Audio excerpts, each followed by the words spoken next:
Bem-vindos de volta, mais uma parte da nossa aula sobre lagoas costeiras, né? Entramos na parte 3. Vamos falar então agora da importância das desembocaduras, tá? Os inlets. Os inlets, eles são bastante importantes para as lagoas, porque eles são ali a comunicação da lagoa em si com o oceano, tá?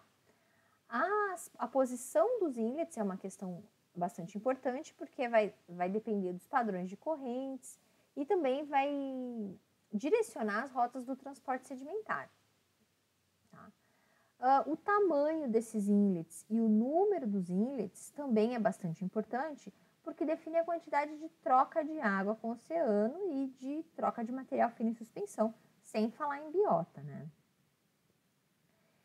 Esses inlets, como a gente já falou, eles são mantidos tanto pela maré, né, que é o caso mais comum, quanto maior a maré, maior o número e maior o tamanho desses inlets, e também pelo fluxo do rio, pelo fluxo de água doce que vem do continente em direção ao oceano, que é o caso aqui da Lagoa dos Patos, que é mantida, o inlet, antes dos moles, né, era mantido pelo fluxo do rio. Né? Então, os fluxos que mantêm aí as desembocaduras, os inlets, eles são variáveis, né? Tanto a maré varia, né? Quanto a quantidade de água que desce ali do água doce também varia ao longo do ano, né? A maré varia ao longo do mês. O transporte litorâneo também varia ao longo do ano, porque depende da incidência das ondas. Normalmente tem uma variação sazonal bem importante. Então, como as três variáveis, né, maré, rio e transporte litorâneo, que são as ondas, como tem uma variação sazonal em tudo isso, a gente é muito comum a gente ter situações de inlet aberto em alguns momentos do ano e fechados em outros momentos do ano. Uma situação, esses inlets, eles não são estagnados, não são estáticos, eles se movimentam muito e no momento que está uma seca, que não tem muito fluxo de rio, a gente pode desbalancear isso aqui, o transporte litorâneo ganhar importância e aquele inlet ser fechado, aquela barreira ficar completa, ficar sem interrupções. E aí depois entra a temporada da chuva, por exemplo, né? Aumenta o fluxo do rio, diminui relativamente a importância das ondas e aí existe a possibilidade de uma abertura de um inlet.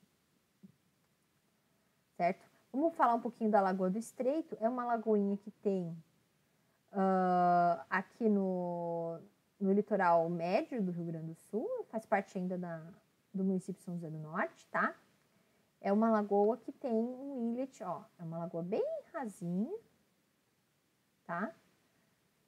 E que tem, olha só, vocês conseguirem enxergar, tem um canalzinho que é um inlet que às vezes está aberto, às vezes está fechado. E dá para ver, olha só. E aí dá para ver aqui, ó, bem direitinho, ele tem um canal e esse canal desemboca na praia, no oceano, tá? Essa desembocadura aqui, esse canal, ele às vezes está aberto, às vezes está fechado. Né? Aqui a gente tem uma imagem. Quando a gente passa pela praia para ir para o Farol da Conceição, a gente tem que atravessar isso aqui. Às vezes não dá para passar e às vezes dá para passar. Às vezes ele está tão rasinho quanto um sangradouro comum da praia. Às vezes nem aparece, às vezes está completamente fechado. E às vezes ele está muito fundo, então não dá para passar de carro. Tem uma ponte ali mais para o alto, em algum lugar por aqui, tem uma ponte que dá para passar também. Certo? A Lagoa do Estreito. Aqui, ó, a lagoa com ele com o sangradouro, o canal bem fundo, né? Diferente daqui que ele estava bem rasinho. Certo? Quando o inlet está fechado, a entrada de sedimento oceânico é interrompida. A gente não tem a mistura da maré, não tem a intrusão da maré dentro da lagoa, né? Então, a gente tem normalmente águas mais calmas e deposição de sedimentos em suspensão. Pode ter condições anóxicas também, por falta de mistura. Então, que também pode levar à deposição de sedimentos orgânicos, né? E aí, dependendo do fluxo do rio e com as taxas de evaporação, como não vai ter mais entrada, circulação dessa água, né, para renovação dessa água aí com relação com a água do mar, a salinidade pode variar muito, porque vai depender da quantidade de água doce que entra e da taxa de evaporação. Se a taxa de evaporação for grande com relação ao fluxo do rio, a gente vai ter aquelas situações lá de lagoas em regiões áridas, que podem ser hipersalinas. Agora, se tiver um fluxo do rio muito grande e taxas de evaporação pequenas, a gente pode ter lagoas praticamente doces. Certo?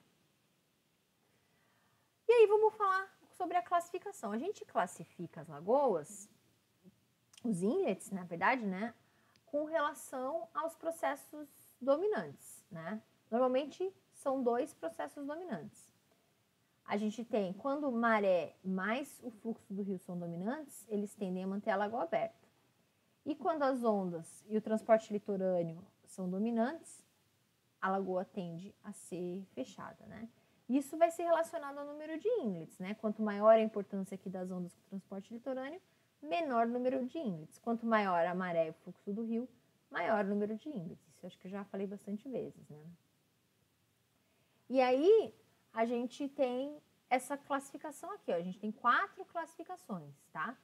A gente tem a lagoa mais aberta de todas, ou seja, aquela que a soma de maré e fluxo do rio é bastante grande quando comparadas à deriva litorânea, tá? E a gente tem a lagoa estuarina, que é uma lagoa muito aberta, com muita troca com o oceano. E aí, se a gente vai diminuindo o fluxo do rio e a maré e aumentando a deriva litorânea, a gente vai tendo barreiras maiores, inlets menores. E aí a gente tem o que a gente chama de lagoa aberta.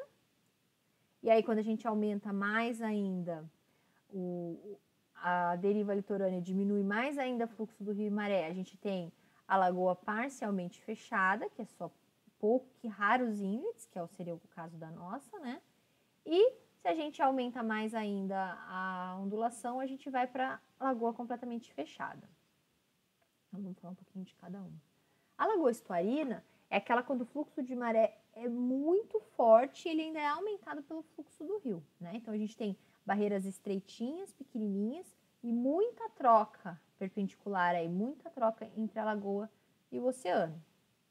Então, a gente tem ali energia de onda e deriva litorânea pequenos, né? A lagoa, os inlets, eles são largos e abertos, são grandes, tem muita troca, né? Tem muito transporte de sedimentos, os canais são bem profundos e os bancos dentro da lagoa, eles tendem a ser alongados e perpendiculares à costa, tá? E a gente tem bastante mudança morfológica, a gente tem muita troca, então esses bancos eles tendem a migrar bastante, os inlets são bastante móveis, tá? Então as mudanças morfológicas são bastante significativas. O próximo, que é o tipo B, que é a lagoa aberta, né? Que a gente tem já um pouco mais de importância das ondas, que a gente já tem, ó, as ondas em combinação com a maré moderada e o fluxo do rio, ali as coisas estão mais ou menos em balanço, os 3 processos. A gente tem barreiras mais curtas, mas não tão pequenininhas, né? As correntes de maré nesses inlets, que são vários inlets, tá? Elas são bidirecionais, e aí a gente tem vários canais de entrada, que não são tão grandes. Existe a formação dos deltas de maré enchente e vazante, a gente vai falar disso depois na aula sobre inlets, tá? Então, existe formação aqui de deltas, ó, formações de estruturas sedimentares aqui, tanto na parte interna, que seria o delta de enchente, quanto na parte externa, que seria o delta de vazante. Tá? Existe uma troca intermediária ali entre lagoa e oceano e bastante acúmulo de sedimentos finos. E aí a gente vai fechando a lagoa cada vez mais, ou seja, aumentamos a energia de ondas, ou seja, deriva litorânea bem intensa, né? Corrente de maré secundária, praticamente não tem. E a gente tem uma barreira bem extensa, né? Como a corrente de maré é pequena, a gente tem pouco transporte aqui de sedimento que se limita à desembocadura, tá? A gente tem normalmente um delta de enchente mais forte que o delta de vazante, porque tem água sendo empurrada para dentro, né? E a troca entre a lagoa e o oceano são bem pequenos, tá? Existe acúmulo tanto de areia quanto de lama normalmente dentro dessa lagoa. E aí as lagoas fechadas, né? A gente tem ondas grandes, com muita corrente litorânea e praticamente ausência de maré e fluxo do rio. Aí a gente tem a barreira fechada, não tem inlet, não tem troca entre oceano e lagoa, né? E os fornecedores de sedimento para essa lagoa só se houver os leques de sobrelavagem, que aqui está leque de tempestade, tá? Os leques de sobrelavagem é o principal meio que essa lagoa recebe sedimentos, porque o rio é muito pequenininho, não traz quase nada. Então, o vento e os leques de sobrelavagem são a principal fonte de sedimento para essas lagoas. Certo? Então, essas são as lagoas fechadas. E aí, a gente termina essa parte da nossa disciplina. Coloquem as dúvidas lá no fórum, não deixem de colocar, não deixem de entender tudo. Qualquer dúvida, perguntem. A próxima aula agora a gente vai falar um pouquinho mais sobre os inlets em si, tá? Então é meio que a continuação ainda desse assunto. Um abraço, fiquem bem e até a próxima.